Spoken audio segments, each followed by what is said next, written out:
Chodź. Chodź masz. Chodź masz.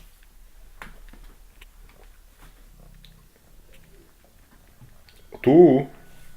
Tu chodź. No poproś ładnie. Poproś ładnie. No jeszcze raz. Delikatnie. Delikatnie.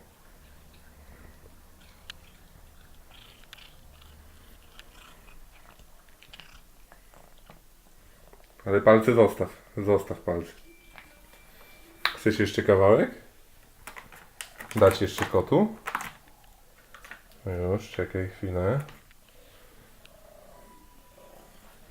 No, poproś ładnie. Stawaj na łapach. Ale bez pazurów. Bez pazurów. Jeszcze raz ładnie poproś. O tak. Ale mogłabyś mnie puścić. No ja już nie mam więcej. Nie mam. Nie mam. Dziękujemy. Tak wyglądało karmienie kota.